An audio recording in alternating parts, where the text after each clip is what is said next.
آج ہم تمام احباب یہاں اس لیے بیٹھے ہیں کہ ہمارے پیارے بھائی یوسف صاحب اللہ کو پیارے ہو گئے۔ ان کے والدین کے لیے، عزیز و اقربا کے لیے بہت ہی بڑی ٹریجڈی ہے کہ وہ بیچارے جوانی میں اللہ کو پیارے ہو گئے۔ ان کے بھائیوں نے، والدین نے علاج معالجے کی بہت زیادہ کوشش کی ہے۔ ایک دفعہ گردوں کا آپریشن ہوا، دوسری دفعہ گردے چینج کرائے گئے، اور بقول ان کے بڑے بھائی کے کہ ان کے آپریشن پہ 71-72 لاکھ روپیہ لگا، اور آپریشن کے چوتھے ہی دن وہ اللہ کو پیارے ہو گئے۔ تو جانی لحاظ سے بھی نقصان ہوا، مالی لحاظ سے بھی نقصان ہوا۔ ہم سارے ان کے دکھ میں ان کو تعزیت کرنے آئے ہیں۔ تو یہ اللہ رب العزت کی طرف سے حالات آتے ہیں۔ ہم مسلمان ہیں، اور مسلمان کا ایمان ہے، عقیدہ ہے کہ جو کچھ بھی ہوتا ہے وہ اللہ ہی کی طرف سے ہوتا ہے، اور اللہ رب العزت کی طرف سے مسلمان کے لیے بے پناہ اجر رکھا گیا ہے کہ جب کبھی مصیبت آتی ہے، تکلیف آتی ہے، دکھ آتا ہے، تو وہ اس پہ صبر کرتا ہے۔ پھر جس وقت کوئی بھی حالات آتے ہیں تو ایک مسلمان دوسرے کو تسلی دیتا ہے۔ تو ہم جب ایک دوسرے سے ملتے ہیں نا، تو تسلی دیتے ہوئے جو لفظ بولتے ہیں وہ کیا کہتے ہیں؟ اللہ کی مرضی۔ یہ جو لفظ ہے نا، اللہ کی مرضی، عربی میں تو قرآن پاک نے ہمیں بتایا کہ جب دکھ آئے پڑیں انا للہ و انا الیہ راجعون، تو یہ الفاظ بڑے مبارک ہیں۔ اردو میں شارٹ کٹ دوسرے کو تسلی دینے کا طریقہ یہی ہے کہ بھئی اللہ کی مرضی، اللہ آپ کو صبر دے۔ تو جب بندہ اللہ کی مرضی کہتا ہے نا، تو بندے کے دل کو ایک تسلی مل جاتی ہے کہ یہ جو کام ہوا ہے نا، یہ نقصان، یہ اللہ رب العزت کی طرف سے ہوا ہے۔ تو مسلمان بندے کے دل پہ ایک گویا سہارا سا آ جاتا ہے، اس کو ایک تسلی سی مل جاتی ہے یہ الفاظ بول کے۔ پھر مائی عائشہ صدیقہ رضی اللہ تعالیٰ عنہ فرماتی ہیں کہ نبی پاک صلی اللہ علیہ وسلم ارشاد فرمایا، مومن بندہ کسی بھی حال میں گھاٹے میں نہیں ہے۔ یا رسول اللہ کیا مطلب؟ فرمایا مومن بندے کو اللہ سے انعام ملتا ہے، وہ رب کا شکر ادا کرتا ہے۔ اب خوشی ملی، نوکری ملی، اس بندے کو دولت ملی، مکان اچھا مل گیا، کوئی اور نعمت اچھی مل گئی، تو کیا کہے گا؟ الحمدللہ، اللہ تیرا شکر ہے۔ تو اللہ کا شکر ادا کر کے یہ اللہ سے انعام پاتا ہے۔ اور پھر دوسرا، کبھی غم ملتا ہے، کوئی ٹریجڈی پیش آ جاتی ہے، کوئی بھی حالات ایسے ہوتے ہیں جو ناموافق ہوتے ہیں، تو بندہ کیا کہتا ہے؟ اللہ کی مرضی۔ تو یہ اللہ کی مرضی کہہ کے، یا انا للہ و انا الیہ راجعون کہہ کے بندہ رب کی رضا پہ راضی ہو کے نا، جب اللہ کی طرف متوجہ ہوتا ہے، رجوع اللہ کرتا ہے، تو اس پہ بھی اللہ رب العزت اسے انعام عطا فرماتے ہیں۔ اب ہمارے بھائی تو اللہ کو پیارے ہو گئے، ہم ان کے لیے دعا کرتے ہیں اللہ پاک ان کو غریق رحمت فرمائے، کروٹ کروٹ آخرت کی تمام منازل آسان فرمائے، اللہ رب العزت اپنے جوار رحمت میں انہیں جگہ عطا فرمائے۔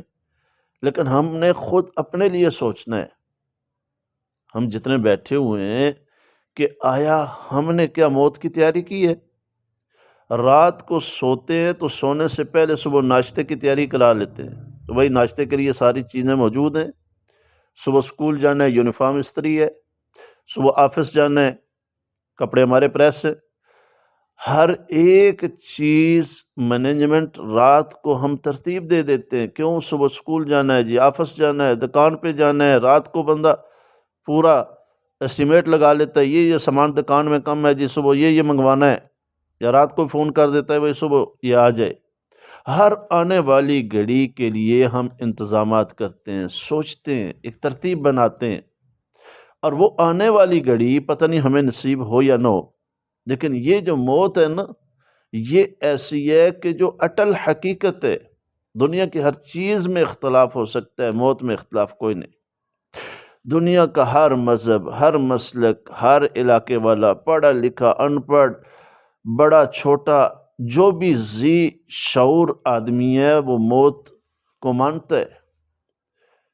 تو سب سے زیادہ عقل مند انسان کون ہے؟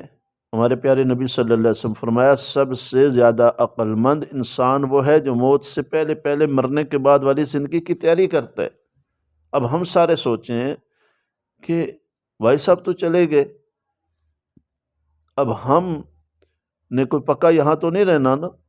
موت سے کب کسی کو رستگاری ہے، آج ان کی کل ہماری باری ہے، کل ہم میں سے بھی کسی نے جانا ہے۔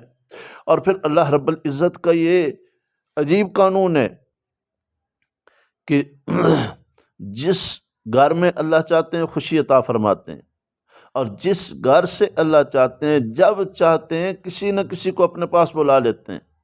بسا اوقات جیسے یہ والدین زندہ ہیں اور جوان اولاد ہے اللہ نے اپنے پاس بلا لی، بسا اوقات دادا جی زندہ ہوتے ہیں، جوان پوتا اللہ اپنے پاس بلا لیتے ہیں، والدین زندہ ہوتے ہیں، جوان اولاد اللہ اپنے پاس بلا لیتے ہیں۔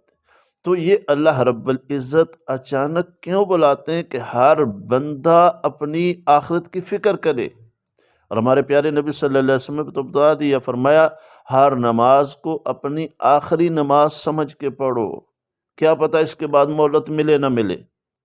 تو اس لیے میرے انتہائی قابل احترام بزرگان محترم، متاع عزیز نوجوان دوستو، ہم نے سوچنا ہے۔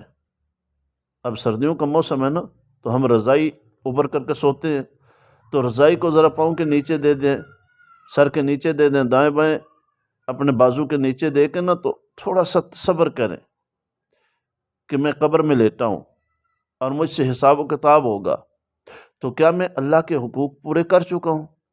کیا آج اگر مجھے بلاوا آ جائے تو میں اللہ کے حقوق پورے کر کے جا رہا ہوں کہ ان کا جواب دے سکوں؟